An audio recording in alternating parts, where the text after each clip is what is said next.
the why you didn't say anything to anyone, for me, and I can't speak for other survivors or victims, I wasn't taught. I was never taught. I didn't know, even though there was some awareness, but I wasn't taught. And so to let somebody touch you and not say anything was normal for me. It was okay because that it wasn't taught. I never knew that from a parent. I don't agree.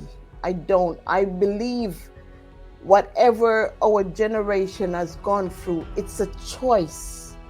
It's either you're going to continue or you're not. There isn't any law that keeps you oppressed. There isn't any law that keeps you perpetuating the same thing.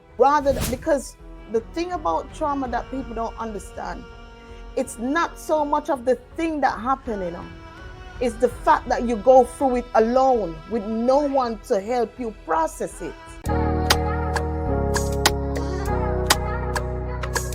Phenomenon.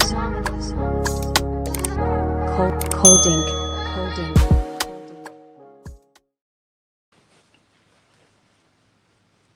Hello, guys. Welcome back to Life's Deceit with Jen Simpson. How are you guys doing? Have you guys missed me? I missed you guys. I know it's been 2 weeks without an episode, and I would like to personally apologize. My couple of weeks have been hectic with work, and I took the kids to New York for the first time. I will tell you guys about that in another episode. But New York is beautiful. I didn't get to see the big rats that you guys have been talking about, but on my next trip, I would like to see those humongous rats that you guys have been talking about. How are you guys doing? I hope you guys are having an amazing week, amazing day. You see, I'm messing up on my words, stumbling. Amazing day, amazing week, amazing afternoon. Enjoying your summer still. Welcome back. Thank you and hello to my new subscribers. People that are leaving comments, thank you. You are helping me build this channel. I am absolutely grateful and blessed for all of you. Thank you so much. So today, guys, we have a special guest, and her name is Vivienne Green. Vivienne Green is not only a powerhouse, but she is a woman on a mission. She has a tremendous purpose and calling on her life that many have been shying away from gravitating to because it is a very, very challenging one to accept. You know, it's hard to accept your calling, especially when it's based on the experiences and trauma that you've gone through in your life. Vivian is not only a healing personal coach. She's a healing coach for childhood trauma, childhood development, woman development, and she's really here to talk about her purpose and what she has going on. Vivian was raped and molested by her uncle at a very young age and abandoned by her mother and her family. I think when you go through trauma, sexual trauma, people find it hard to believe and accept. So instead of, embracing and trying to understand, what they do is they turn their backs on us. And I am a person who's gone through it. And I don't know if you've ever gone through it, you have a family member that's gone through it, but today we are going to talk about it and we're going to get some more understanding and, give grace where we don't understand. So guys, without further ado, let's welcome Vivian. Hello, Vivian. How are you doing? Yeah, I'm all right. I'm a little bit fuzzy because I recently started to do some work on my diet, and so it Okay. makes me feel a little bit like tired, fatigue. Yeah, but Yeah. it's going well so far, so I'm happy. Well, I'm really congratulations pleased. on that. Yeah, Taking our health serious is so important, and absolutely. being consistent is the hardest part. Oh yeah, Yeah, definitely. being consistent. And I want to thank you for saying yes when I invited you to be my guest, Hmm. because your story, like I said before, it did something for me and it resonates with me a lot. And Yeah, I know that when we come together and we start sharing our stories and giving different perspectives of our stories, is how we break the generational cycle. totally. We always Totally. hear that question, how do we do it? How do we break it? How do we change it? We start talking about it. We start coming together as a community, as people, and in agreement with each other that this is what we're going Yeah, to do, and we're going to remove the shame of and the shame and being silent. exactly. I So think that's the Vivian, most powerful. for my viewers that are listening, tuning in, that don't know you and, you know, are tuning in, listening to the story and want to get to know you, who would you say Vivienne Green is? What do you represent and where are you from? Oh my gosh. Who would I say I am? With a trench tone girl. Trench tone. Yeah, big up trench town.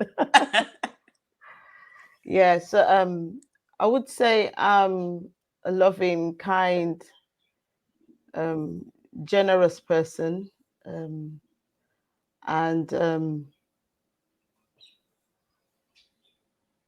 yeah, I think I'm just open. I'm very much open, and I always want to see others prosper, others succeed, you know, others uplift. I I never want to see someone less, down or not having things how they would desire it really. And what was the other question you asked? What do you represent? Yeah, um, unity, unity. I love truth, being totally truthful, honesty, um, holistic views on health and wellness, you know, supporting other women, not just women per se on a general note, but when it comes on to a deeper level, I would say supporting women is massive for me. It has been that on my journey, and I continue to do so till today. Yeah. And you said you're from Trench Tone. Big up Yeah, Jamaica. But definitely. I oftentimes say that not because I was born specifically in that area, but I think it's because that is where I think most of the turbulence I experienced. I would say I started to pick up on it from that end. So I oftentimes would say trench down, Yeah. so you're born and raised in Jamaica, Yes. and you're born into a two-parent home or one parent home. So definitely a one parent home because I never lived with my father. Um, from my journey, you probably heard that I'm a child from the act of rape, and I say rape. Maybe my parent wouldn't say rape, but I say it because of the age difference, and we understand that you're underage, so clearly enough, you don't have the stability, the maturity to give such a consent. Even if you said yes, you are still a child. Right. So I declare that is rape. So you said something, and we see it so much now in social media. It's a big controversy, right? Um, that you say it's rape, and maybe the people that were involved in it don't call it rape. But because of the age gap, it is considered rape because a Yes, child cannot make those decisions. A child doesn't know enough. And, we may say, yes, children have feelings. Of course, we know that, right?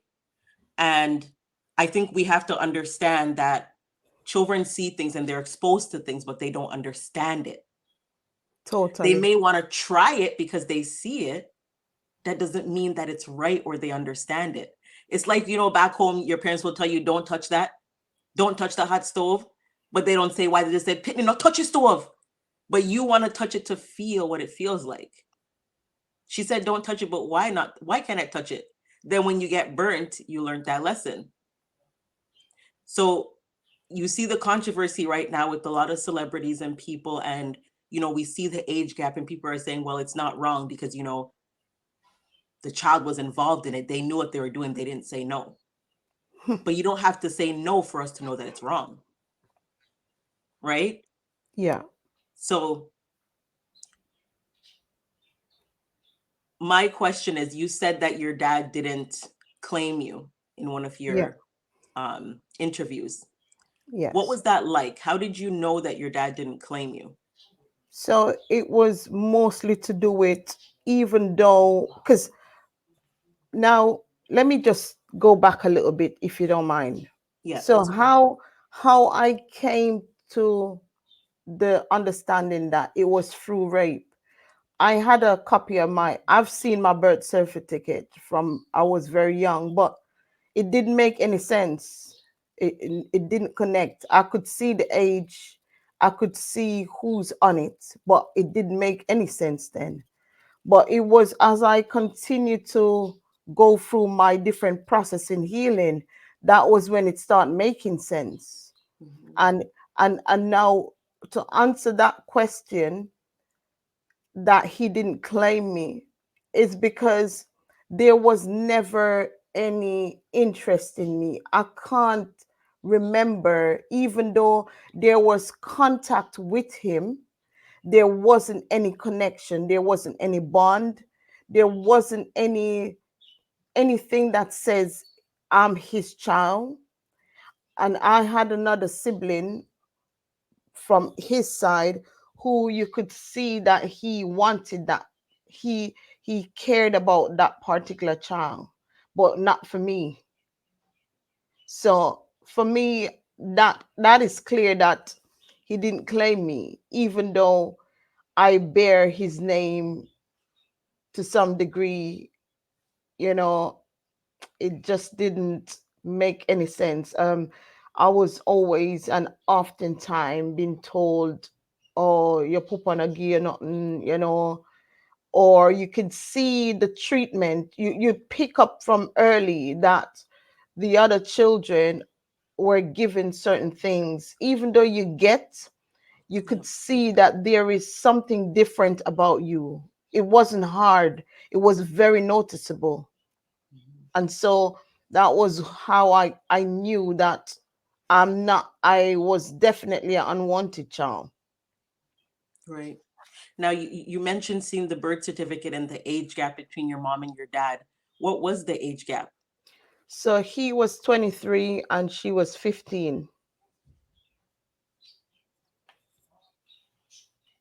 So that for me, understanding the different laws, especially live in the UK, Yeah. that definitely signifies an malicious act, whether or not there was consent because of poverty or necessity or Right. whatever the reasons was there.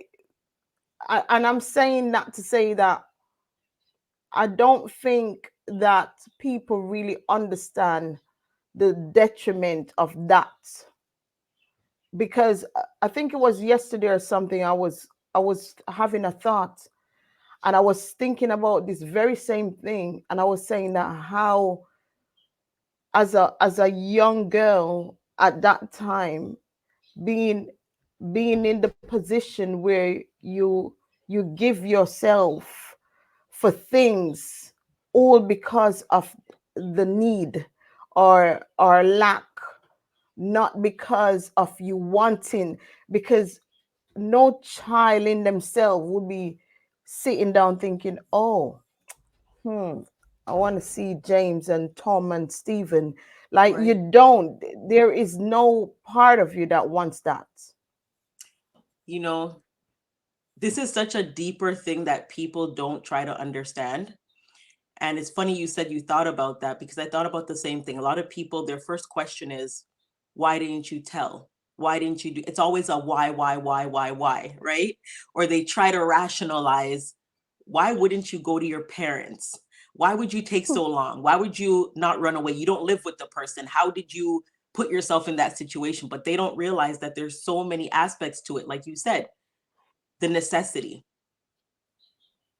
And it's not just Jamaica, but in different countries, even in UK and Canada, where there are Yeah. children that are raised in poverty or in a home that's less fortunate. And children, we pick up that burden sometimes for our parents and we want to help, right?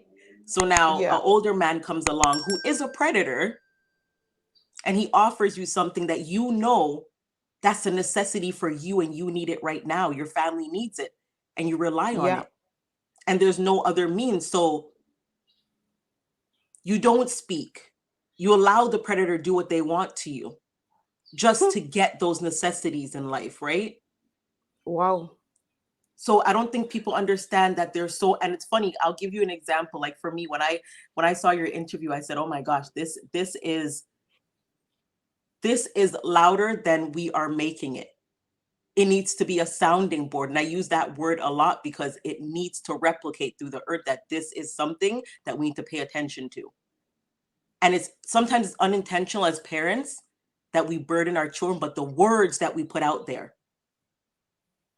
And growing up in a Jamaican home, you hear your parents say, "Me not have it, me can't give it to you. You know, say your father not help you," just like you said, your dad, your mom's basically emphasizing that your father never gave you anything. So you've carried Was that very burden for true. like, okay, daddy wasn't there, daddy's not giving anything. Now I need to make sure I go out there and try to get it by any means, right? Unconsciously. Unconsciously, they do it. So I found myself when I was raped by my uncle. One of the things he used to do was every time he got paid, he would come into my room and offer me money. And I never took it. Yeah. I never took it. I threw it back. And I said, what is this? And even though I was going through it, there was something in my mind that kept me strong saying, do not accept because you know this is wrong. It was almost Yeah. like he was trying to silence me with the money, thinking that I needed it because he heard his own sister complain about money in the household when he was living with us, complaining about she couldn't do this for us. So he figured, okay, I know I'm doing wrong. I'm going to offer you money to keep you silent because you know your mom can't give you those means.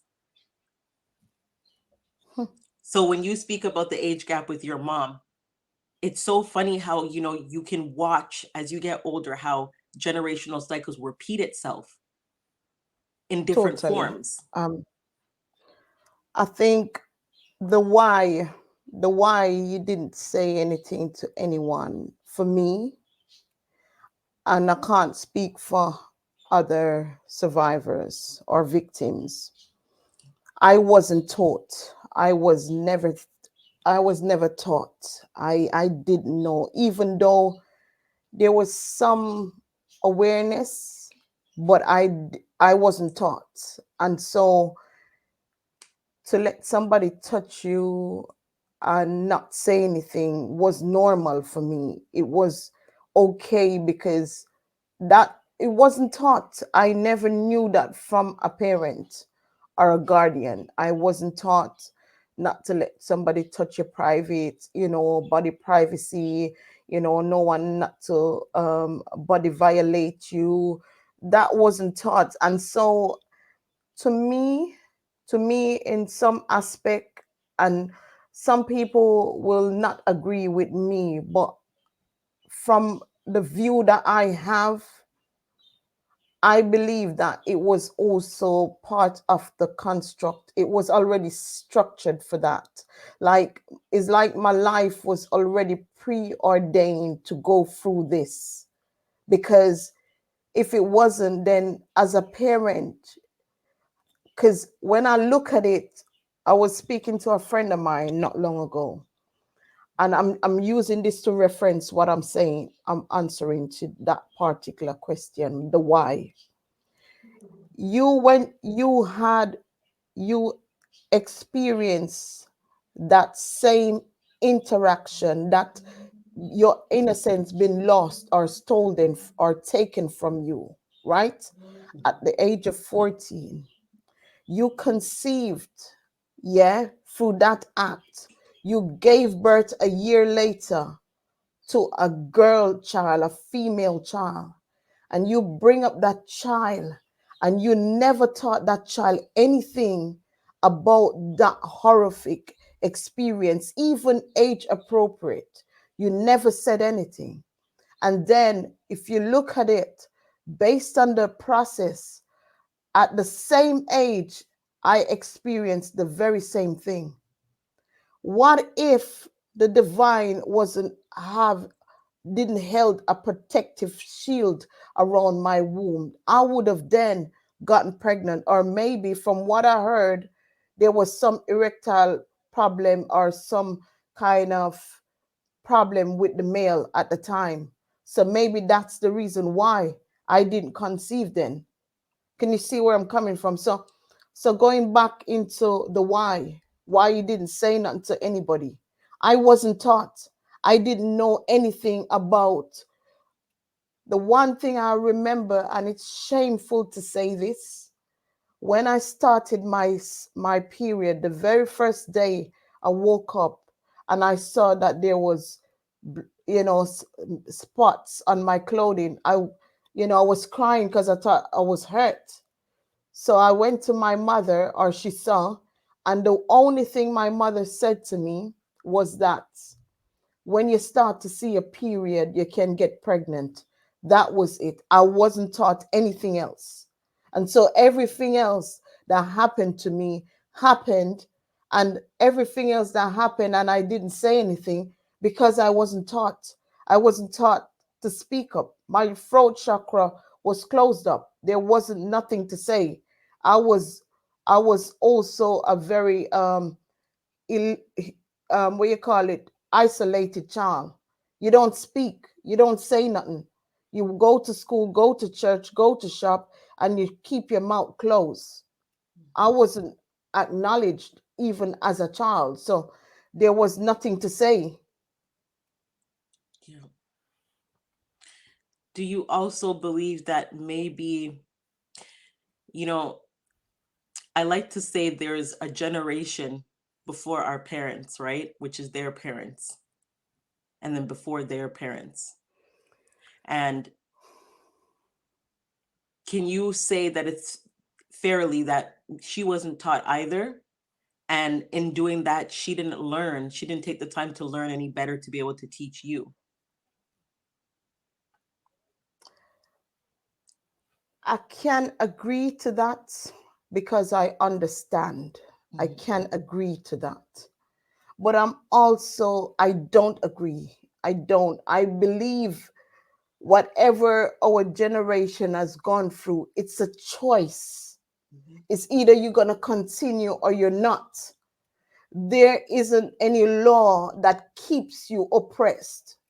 There isn't any law that keeps you perpetuating the same thing, regardless of where you're coming from. Is like, not because your father was a thief, you are going to be a thief as well. So I'm saying that, yes, I get it. I understand the pain you went through. I feel you. I'm there with you. But I'm also saying that, no, if you felt the pain, it's like us. In order to get in this meeting, I had to jump over a big puddle, right? Or I have to walk around a big hole that I could have fallen, or I actually fell in that hole. Now, the next person who's going to come, or even if I'm not sure how to say to whatever, at least put a sign, or carve out a path so they can walk safely rather than walk into that same thing. So I don't agree with the fact that, yeah, we've gone through it. And I'm saying we because I'm still part of that generation. So we've gone through it. But why not stand up so the next ones behind us don't have to feel the same pain or don't have to go through things in the exact manner that we went through. So not I disputing, I feel your pain, I carry that same pain, but I don't think that you are correct to carry it on. I don't think so. And I will not say, I will not say, oh yeah, but you've been through that. No, I'm not. I feel like that is giving, calling a heart a spade, when in truth it isn't. We need to say what it really is. It is selfishness. It is carelessness. It is neglect. It is being unfair, because it's like, for example, a lot of our parents, when they will say, oh, you had a better life than me. So because in their eyes, something, maybe society norms or things a little bit easier from where you are coming from, so it means that you need to suffer too. You need to feel the pain too, because you think, say, you're gonna get away, you're gonna go through it too. So sometimes it's deliberate as well, Yes. you And know. that's why I asked the question, because, you know, I go back to what you said about you believe that your life was set up for you already. And I wholeheartedly live by what you just said. That God already wrote our stories for us and designed our life a certain way for a reason and a purpose, right? So sometimes we got to go through that because he knows that we're going to be the generational cycle breakers. Yeah. We're going to break those things, right? So he will lay it out for us a certain way, but equip us with different things to be able to fight those battles, because the battles will come and the family will come against us. And now, what you just said, we got to hold them accountable.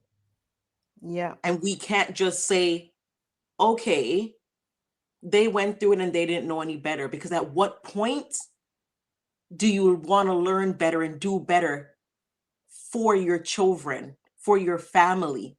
At what point do you say enough's enough and you don't want your kids to go through that anymore? Your grandchildren, your great grandchildren.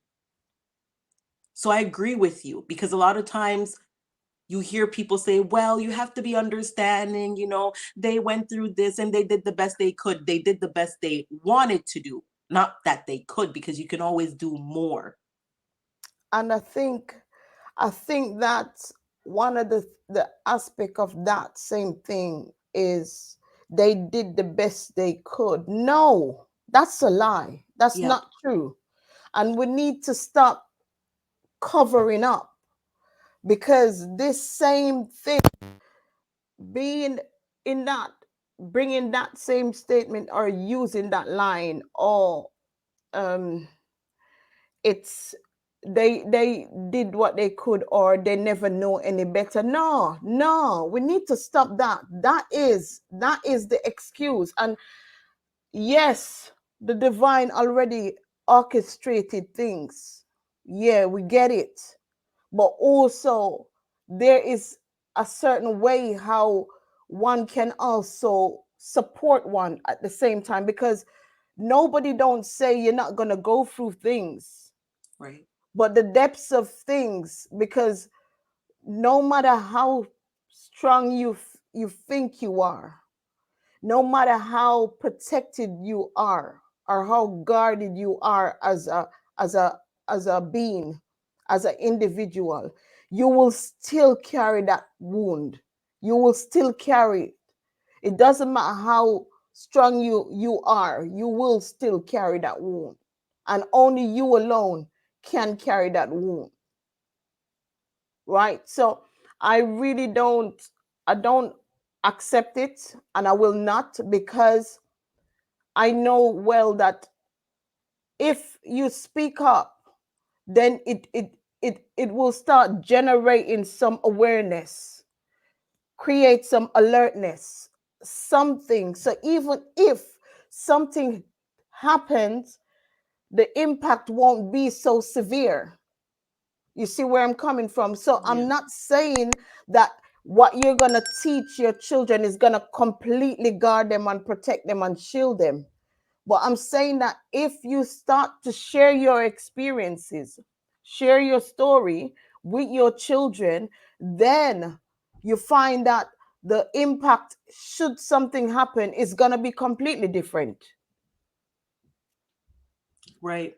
And I agree with you about sharing our story with the children because I find in the Jamaican culture, the things that they should be sharing, they're not sharing. And the things that they shouldn't be sharing is what they are sharing. We tend to cover up a lot in the Jamaican culture.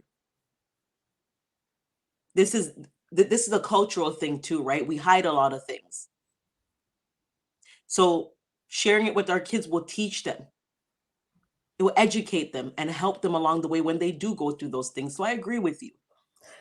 That's it.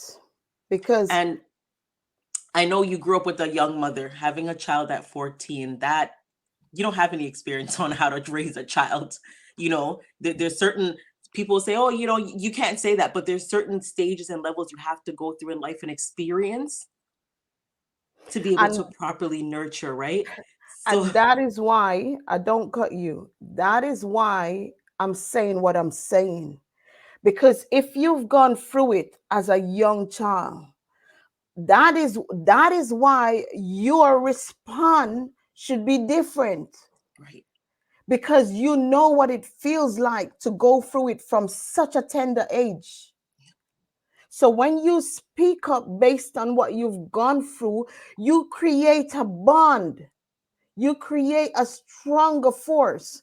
So even if I'm gonna go through it, it means that I can rally back on you. I can say, mommy, this is what's going on. And for mhm, you to say, come here, baby, come. I know what you're feeling. Because the thing about trauma that people don't understand, it's not so much of the thing that happened, it's the fact that you go through it alone with no one to help you process it. right. That is what it really is. So when you're having to process that on your own as a child, going over, wondering what this is, burying it, looking at it, oh, it's nothing, because you're trying to be a child. So this is why I would say that one of the number one thing every parent should start doing, if you haven't started already, is to begin to share yourself with your children. Open up, break this hush hush thing, this my life, me pick na them. No, they are Yep. yours. We're all connected. Everything is interconnected already. So don't try and separate yourself from your children, expecting them to know the things and expecting them to process it on their own when you didn't teach them. And then later on, you're going to blame them for the things that they will do based on you not teaching them. This is true. This is true. We got to give them the tools, and the tools is telling them what we went through. So when they're in Yeah, those situations, they know how to handle it. They can come to us because we created that safe space. If you create that's the what it safe is. space, they can come to you and be like, I know you experienced something like this. I feel a certain way when I'm around Uncle Tony, for example. Mom, what should I do when I'm around him? My body is speaking to me, but I see him as an uncle. Then you could step in and be like, you know what? I experienced something similar. And you guys can handle it together. Don't leave your children to handle these things alone, right? So, growing up in Trenchtown, growing up with your mom, she's a young mother, of course. What was that like, your relationship with your mom? Horrible. There wasn't any relationship. I was just a child, and just that was it. There wasn't a relationship. There wasn't any communication. We didn't have a communicative relationship. My mom never spoke to me, with me. She only spoke at me. It was like, go and do this, go and do this, go to school, go to church, wash the plate, help your brother, clean the house, wash the clothes. That was it. I wasn't there. I was like invisible to some degree, you know. And I'm not saying, when I'm saying what I'm saying, this is not an attack on my mother. This is not attack on any mother who's done the same thing. This is the truth. Yeah. And you know, it's funny because you see a lot of social media, influencers, they're coming out and they're doing little skits about being raised in the Jamaican household, right? And I know you've probably seen a couple of them. And you'll see the ones where the parents are yelling, saying, go and go do this, go do that, It's just speaking at your child, not communicating with your child, right? Or explaining to them, can you please wash up the dishes because I'm tired? And you see the people that are stuck in their ways. That will be like, so what's wrong with that? There's something wrong with Yeah, it, because you want to exactly. build a healthy relationship with your child. And it's not an attack, it is breaking a generational cycle. Because now you see children disrespecting their parents because they are being rebellious now. They're now fighting back because they are tired of it and they can't communicate with you. So it's not an attack. It's us coming together saying we can do better as a culture and as a community. And, we started talking about it, but as a child, your innocence was taken away from you. And I think, it has happened to a lot of people, but the silence and the shame, and we are afraid to say anything because we don't know what people's reaction is going to be or how they're going to start treating us. So it's like we're dying on the inside, carrying that burden. But you accepted your calling and you said, no, I'm going to talk about it because it's not only for me, but for my children. Then my grandchildren will follow, because sometimes it may skip a generation and hit the next. And we got to protect that generation too. It's not only about our kids, because maybe our kids don't go through it. What about our children's children? It could go over to them because we failed to deal with it. So now you went through a traumatic thing in your life that I wouldn't wish on anybody, not even what I went through. I look at my daughter today and I'm like, Lord, if that ever happened to you, I don't even think I would be free, because I'll give up my freedom to protect you. And What I you went also, through, can you share with us what you went through and how old were you? And did you experience or did you feel any signs before it happened? I think, as I say, so I'm going back again.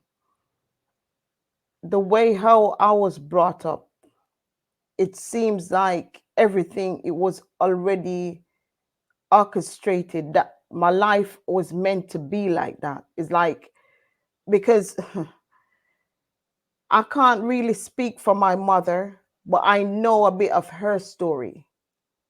And so the story is very similar, where the parents wasn't there, and so the care she was in the care of other people. You see what I mean? So when you look at it, it's like, if it's almost identical journey. It's almost identical. So the structure that I had was already a structure for failure to experience these kind of thing, because one wasn't being taught, another one, no sharing of the information, there wasn't no age appropriate teaching or guidance. And so when you put that, when that child in that position, you're setting them up for anything that comes. So let me answer that now. The journey to that didn't just start by going to my aunt's. it started way before that, because when you don't give a child emotional support, that is classified as emotional neglect. And when a child is being emotionally neglected, even if a monster comes to them and show them any sign of something pleasant, even when it's trickery, they will fall for it. They will quickly accept it. So there were involvements, there were parts of my story that you wouldn't have heard in that interview. But there were parts where I would get involved with boys or males within that same kind of time frame, right? Older men as well, and boys my age group. And there were always the one thing I had noticed was there was always an attempt for that, for getting between my legs. There was always the move. That was the move. It wasn't a friendship, it wasn't any caring. It's like, based on the whole structure, that the move is like the mark was already there, and it was is like just a ticking time bomb, waiting to just get off. Because as I observed it, there was always something that was happening in my life. There was never a time that a male wasn't actively trying to do something to me, or I would get involved with some male, whether they're older or my age group, or some sort of, there was always a seeking for something, not to lay with somebody. Not that wasn't the thing. But whenever I would get involved with them, or I would meet them, or they're at a yard or a house where I live or stayed or play or something, they would always attract to me. And the attraction was never to be my friend, care for me, or just be there for me. It was always attract to want to lay with me, right? So I saw the pattern. So by the time I was at my auntie's, I was kind of dropped my guards to some degree, because I felt like, okay, because my auntie also, she appeared to be a loving aunt, and also the man appeared to be a loving uncle, or something like that. And so I felt safe with them. So I started to literally just be free, I wasn't afraid of them. They were very kind to me. Like, I wasn't hungry, I would eat, whereas even with my mom, there was lack when it comes on to eating our food. So, but when I was there, I would get food, not realizing that that was the trap, because they know that I had lack in my field, in my energy, in my system, because I didn't get no affection, I didn't get no love, I didn't get no connection. So them offering that, it paint this picture of safety and security. So by the time it happened, I wouldn't have said anything, because it was so structured. I felt safe, even though it would oftentimes, they would not want me to talk to the males outside, or I couldn't play with the girls. There was always a complaining if I go anywhere with them, or if I played with them. They would always say I should go in, because they had a shop. So they would, oh, you need to go in the shop. You need to go in the shop. That was the kind of thing.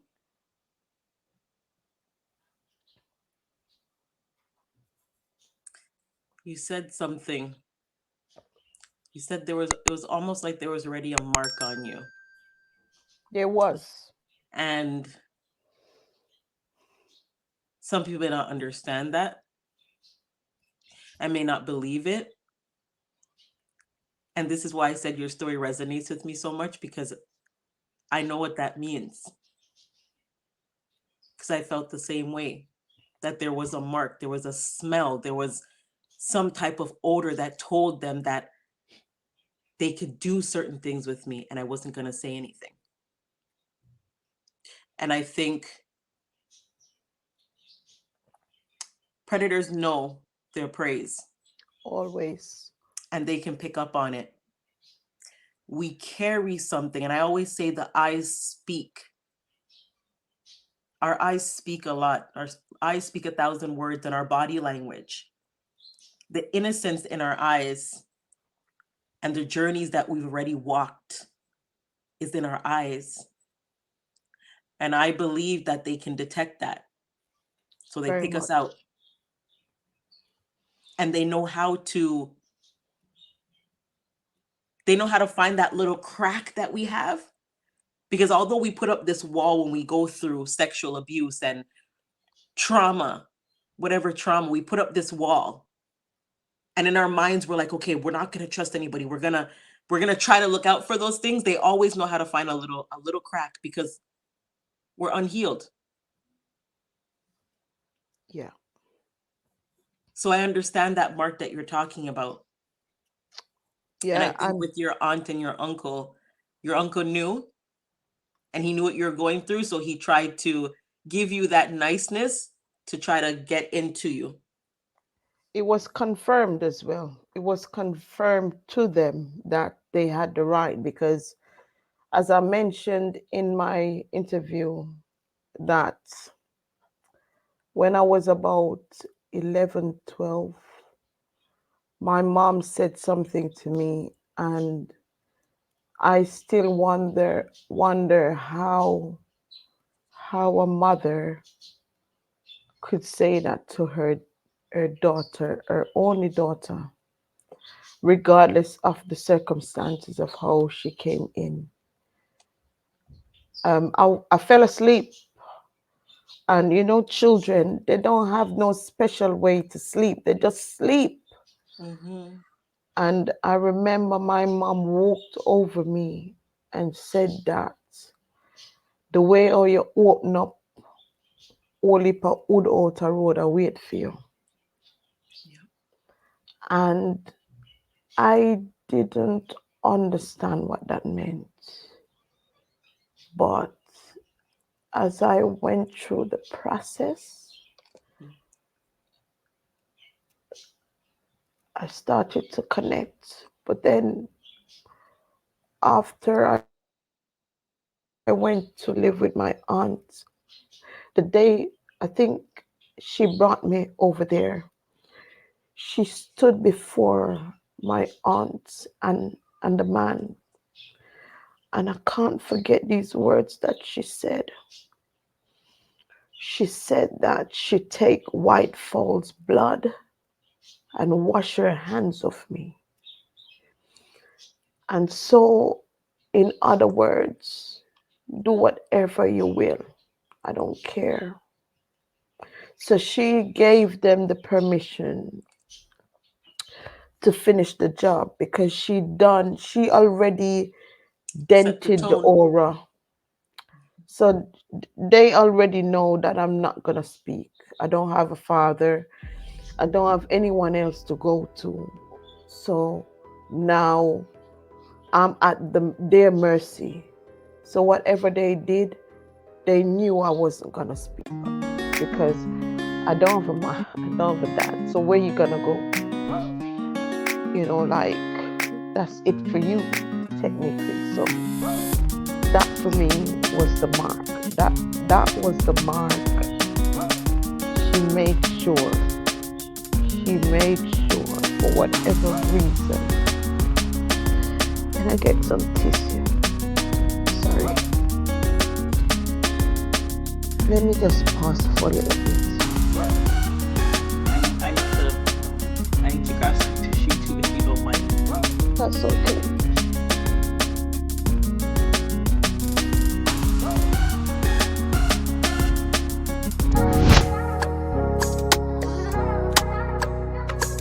Phenomenal. Cold ink.